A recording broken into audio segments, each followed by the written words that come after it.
We as an audience tend to take everything for granted. We forget that everything presented to us has been constructed by the media in a specific way to convey the message that what is presented is truth. To the media, truth is just a stylistic quality. I'm afraid that what we witness every day is simply the art of deception. The next 27 minutes are an experiment. But in order for it to work, you have to pay attention.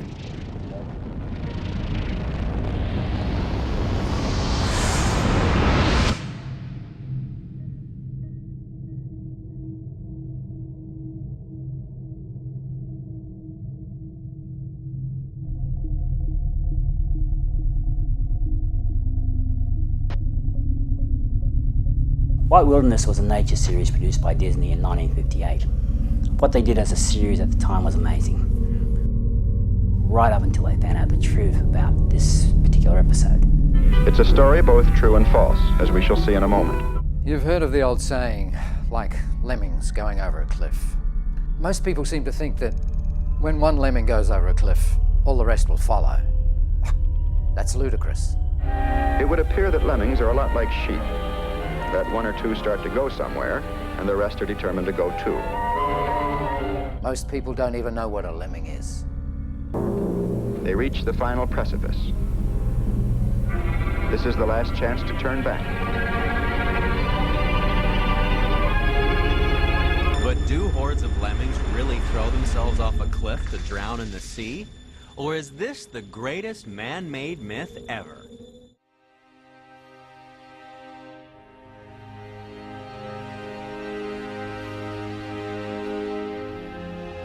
The mass suicide of lemmings was a lie.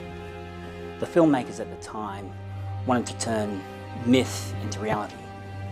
So what they did is they pushed and they threw the animals off the cliff.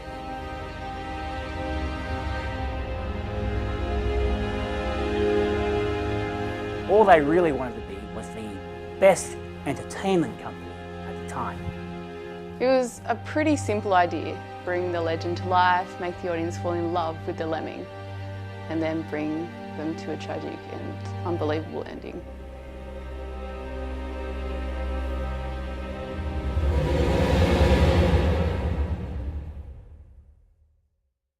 The emotional connection is very important in engaging an audience. It in itself is a beautiful thing. However, in this case, it served as nothing more than a mere tool in Disney's journey to #1.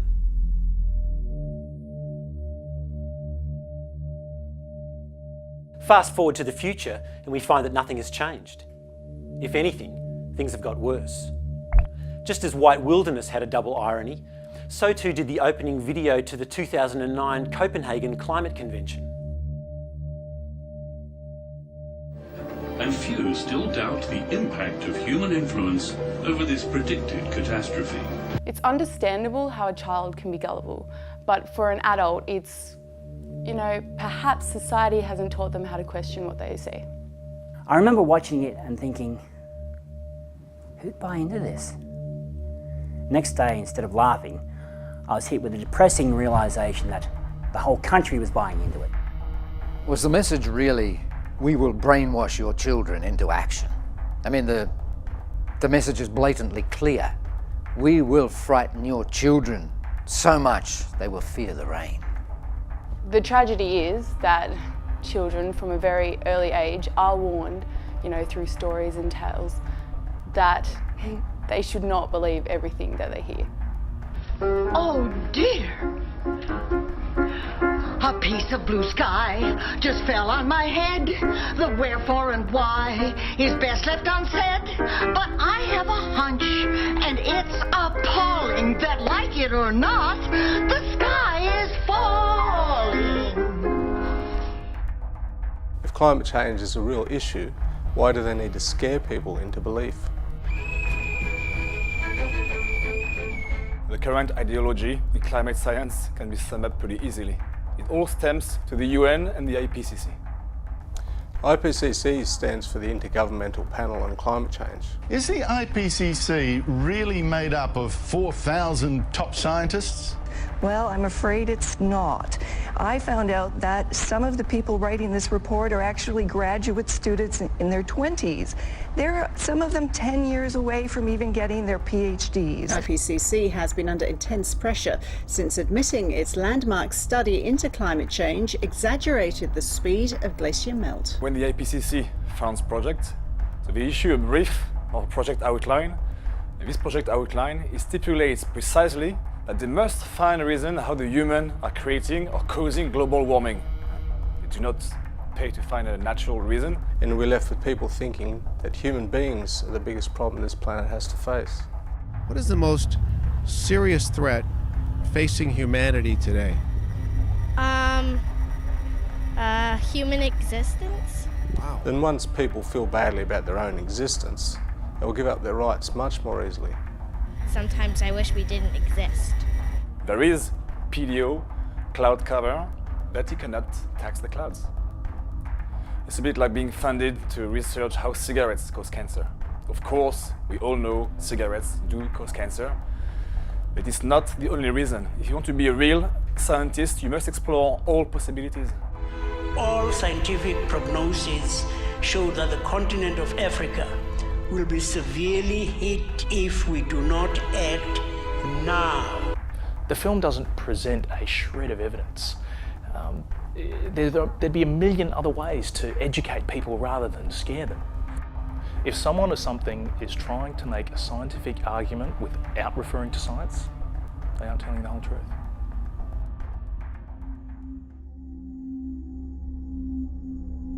There's a film that uses fear and evidence to deceive the audience. It's a lesson in how images presented with false information can fool an audience.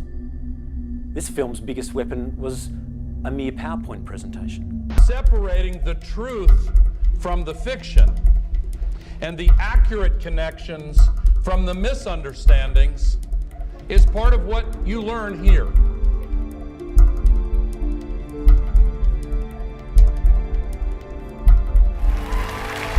I'm Al Gore. I used to be the next president of the United States of America. I don't find that... Notice how Al Gore chose to have a live audience in this dimly lit room. The audience guides the audience at home. Sort of like canned laughter in a sitcom when the audience at home doesn't get the joke. I don't find that particularly funny. Gore tries really hard in this film to be someone we can relate with. He's depicted as a lonely guy with a laptop trying to save the world.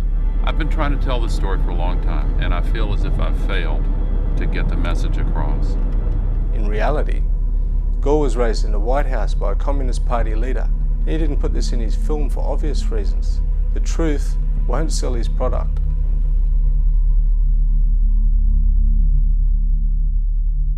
It's interesting how Al Gore makes himself believable. His film follows two parallel stories. The presentation is one, and Al's personal story is the other. How should I spend my time on this earth? See, what he's doing is subconsciously telling the audience that the issue should be personal to them as well. Each one of us is a cause of global warming, but each of us can make choices to change that. A lot of people believe that Al Gore started the climate movement, but the truth is this movement was started decades ago by Vladimir Lenin. Lenin was a Russian communist revolutionary and the first head of the new Soviet state. The 100th anniversary of Lenin's birth was actually the very first Earth Day. Now, they have invested about $1 billion in 40 companies that are going to benefit from cap-and-trade legislation. So is the legislation that we are discussing here today, is that something that you are going to personally benefit from? If you believe that the reason I have been working on this issue for 30 years. In the past year, Gore's home has burned through 213,000 kilowatt hours of electricity. Is because of greed. He and his companies will make a fortune You don't know me. Which is said to be enough to power 232 average American households for a full month. Yes, people believe Al Gore's movie. Yet, I think they fail to take into consideration the scientific evidence. There is a consensus on the science. Well, you mustn't have been listening to our testimony that we've had for the last few days with dozens of experts that have come in who have given completely different views. I'd love to have a debate with him, but they say, oh no, the debate is over. Will he debate you? He won't. There are people who still believe that the moon landing was staged on a movie lot in Arizona. And neither of us are one of those, and I know you like giving those cute anecdotes. This is not a cutesy issue.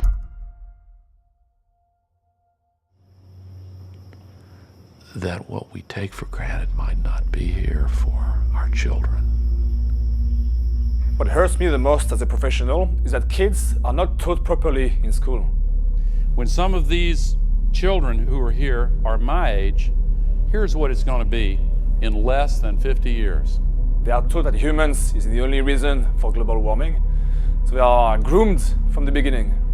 Again, I go back to Lenin as the first building block. Now he said, "Give me 4 years to teach the children, and the seed I have sown will never be uprooted." Consumerism is the need to have more and doing anything to get it. It is at the core of climate change. I also came up with an idea to alert my city, Ventura, about the dangers of sea level rise and how it will affect us. I have no hidden agenda. I am fighting for my future. I am afraid to go out in the sun now because of the holes in our ozone. I am afraid to breathe the air because I don't know what chemicals are in it. Can't you see what's going on around you? I mean, it's been raining like crazy.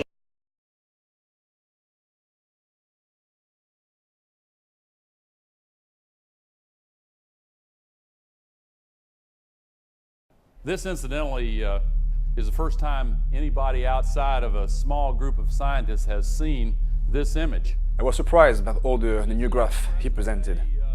I was sitting in the audience, and I have to say, he almost had me. I mean, the graph shows no real data. It even goes back in time. But one thing that really gets me is when the media or the politicians, they claim that such a year was the highest on records. Now, as I said, they can also measure temperature. Firstly, we haven't had the technology to measure global temperature for around 2002. It was NASA who launched the Aqua satellite. And secondly, the IPCC scientists, we want to get rid of the medieval warm period. The existence of the medieval warm period had been recognized in the scientific literature for decades, but now it was a major embarrassment to those maintaining that the 20th century warming was truly anomalous. Because there was no carbon pollution during the medieval time. So they want us to believe that now is the hottest time of the recent history and that human is responsible for the global warming. The science is in, the science is clear. Our planet is warming. That warming is caused by carbon pollution, by human activity, and we need to cut carbon pollution. Normally in science, when you have a novel result that appears to overturn previous work, you have to demonstrate why the earlier work was wrong. But the work was initially accepted uncritically, even though it contradicted the results of more than 100 previous studies.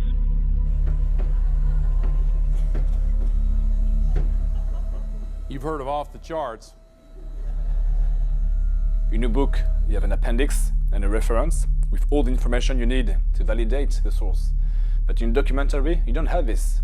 So the filmmaker can go away by doing whatever they want, no question asked. In the end, truth alone is worthy of our entire devotion, and the global warming scare fundamentally is not true.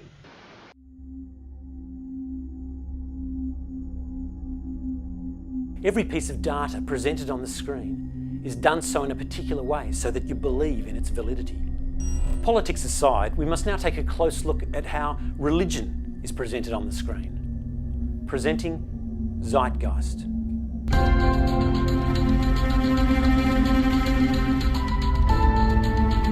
Now, this movie is specifically designed to brainwash you. Notice how the pulsating progressive music draws you in. This is the sun. As far back as 10,000 BC, history is abundant with carvings and writings reflecting people's respect and adoration for this object.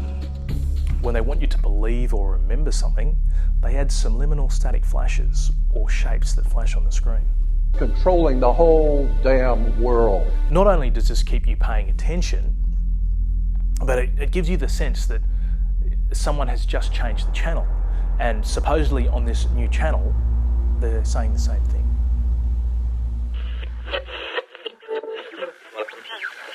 It's quite ironical. Very funny indeed. The flashing on the screen definitely affects the audience in ways they don't even realise. Most people think it's just stylistic qualities of the film, but in reality, it's subliminal messaging. But we want to be academically correct in what we understand and know to be true. Christianity just is not. In every documentary that you see, there's only ever a 2-line credential right at the bottom. I mean, who are these people? The reality is, Jesus was the solar deity of the Gnostic Christian sect. There are several types of documentaries out there. Now it is my job to assess these documentaries based on their factual evidence. In my 20 minutes of research after watching Zeitgeist. Horus was born on December 25th. Horus was supposedly born the month of Koyak, October, November. Horus was born on December 25th of the Virgin Isis Mary. According to the myth, Isis was not a virgin. His birth was accompanied by a star in the east, and upon his birth he was adored by 3 kings. There is no star or 3 kings who come to visit Horus in any of the myths. At the age of 12, he was a prodigal child teacher. There is nothing in the myths about Horus becoming a teacher at age 12, nor in fact did Jesus. At the age of 30, he was baptized by a figure known as Anup, and thus began his ministry. Horus was not baptized. Horus had 12 disciples he traveled about with, performing miracles such as healing the sick and walking on water. Neither are there any statements to the effect that Horus had 12 disciples. According to the accounts, he had 4 semi-gods that were followers and some indications of 16 human followers, and an unknown number of blacksmiths that went into battle with him. The fact of the matter is, there are numerous saviors from different periods from all over the world which subscribe to these general characteristics. Visually it looks good, but in reality it's just a list of lies. Imagine if I was trying to prove Zeitgeist wrong by using the Bible and pointing to the cross-referencing in the margins. It would nowhere near be as powerful and therefore not be taken as truth. There are very high odds that the figure known as Jesus did not even exist.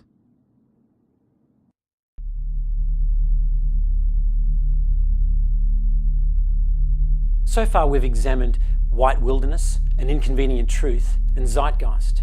And we've seen how personalising a story, using elaborate lists and documents and associations, can persuade and deceive the audience. Now it's time to find these things in the most deceptive documentary propaganda film of recent times.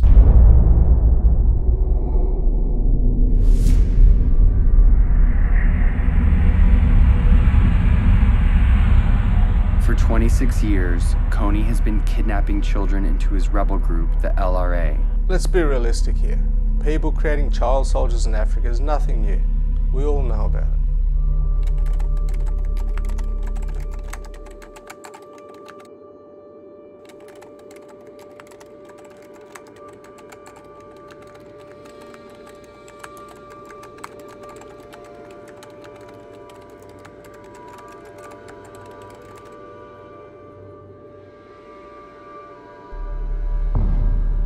There is no way the US would invade such an insignificant country if they weren't getting something out of it. The thing that ties Afghanistan, Iraq and Uganda is the large amounts of oil that these lands contain. You heard about Kony 2012. That itself was months after Obama began his rather covert invasion of Africa to legitimize the AFRICOM mission to seize oil and other assets. To also recognize that, Uganda has just recently announced the striking of some very substantial oil resources. President Obama is giving a gift to the dictator of Uganda, Museveni, who's been in power for 25 to 26 years. And he's as responsible of human rights infringements and, in fact, attacks on civilians and murderous attacks on civilians as Joseph Kony. So Obama is sending these 100 U.S. Special Forces billed as advisors. So remember Vietnam in 1961-62. It started with a bunch of advisors going to Vietnam, and we know what history taught us later. When Hitler wanted to become dictator of Nazi Germany, he organized for his own parliament to be burnt to the ground. The terror he created, the power he created was phenomenal. Any nation needs to create a great deal of fear or have a well-known villain to wage war on another. They create a monster and then have the public demand action. I think that's the greatest way the government can create change.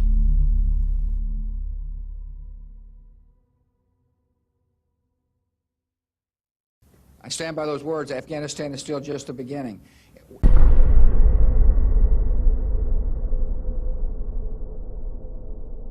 Instead of using fear as they did with the war on terror, the Kony 2012 video uses compassion. Compassion for the helpless African children who have to face the fear of Kony every single day. See, they created the Kony villain so easily because they knew their audience. Adolescent teens who want to make a difference with money to spare. They gave a few dollars a month of what little they had to a program called Try, and proved that a bunch of littles could make a big difference. The movie makes out that the older generation has no idea how to use the internet. Why want to take a picture? And older generations are concerned. Many people are very concerned about tomorrow. They could get worse next year. Further, we have the emotional connection with the filmmaker's son. I'm gonna be like you, Dad. When you grow up? Yeah. Sure. I'm gonna come with you to Africa. You know, we should all want to be like this guy. You know, go out into other countries and catch the bad guys. Who are the bad guys? Show this movie to as many people as possible in such a way that we can't be ignored. The interesting way that Kony 2012 engages the audience is through trends. The filmmakers made it so cool to be helping.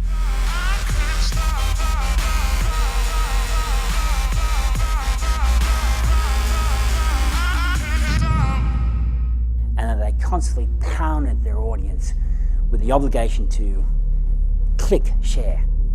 So now technically your device is on. Can you tell? Oh, that's exciting! If the cool kids say it's cool, everyone else will follow. 750 million people share ideas, not thinking in borders. It's a global community bigger than US. It's still just a matter of people not wanting to be left out. So they press share, share, share.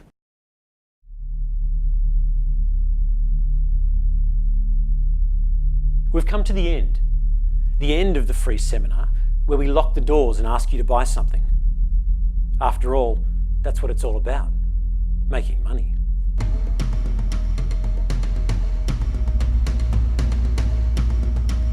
Well, it's really cheap in my opinion. It's like watching a feature-length sales pitch.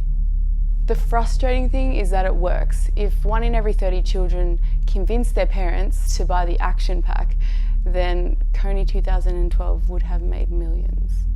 Take a program like A Current Affair or 60 Minutes. 99% of the time, they don't ask for donations. It's just that handful of times that, it's reasonable.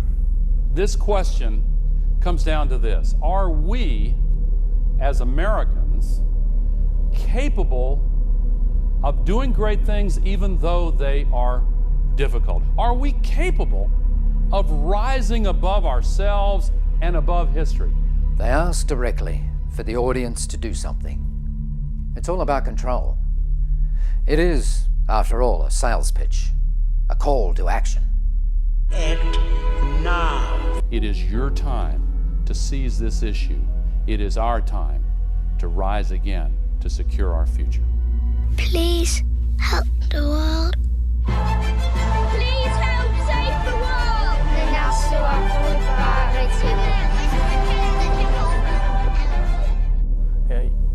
You wonder how these experts fool the audience. Just take a look. Look how dramatic it is. The innocent face of the filmmaker's son. Notice how every dramatic scene will be enhanced with a black screen and either a pulsing sound or the original audio continuing. Yeah, this is film at its best, but it is not truth. You know, the use of pulsating music that relaxes the mind coupled with a voiceover and a clever imagery does not constitute as truth. There is none. It's all a show. You know, it's just entertainment. It's not truth. The next 27 minutes are an experiment. But in order for it to work, you have to pay attention.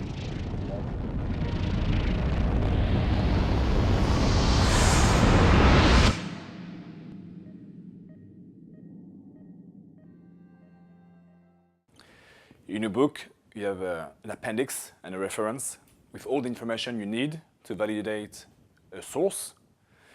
But in a documentary, you don't have this. But in a documentary, you don't have this. This basically means that the filmmaker can get away with saying whatever they want, no question asked. This basically means that the filmmaker can get away with saying whatever they want, no question asked. We as an audience tend to take everything for granted. Like lemmings going over a cliff. I mean, who are these people? Hi, my name is Nat Landy. I'm a model and an actor. Someone has just changed the channel.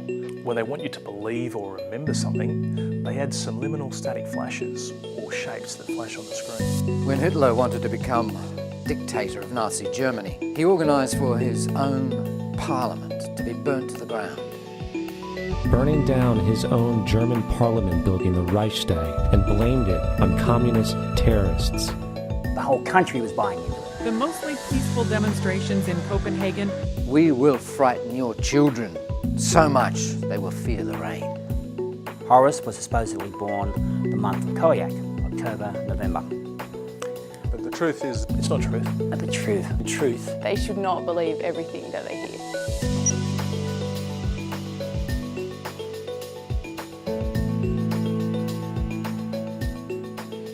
Next time you watch something, don't use your eyes, use your head. Watch with a critical mind. Watch out for the art of deception.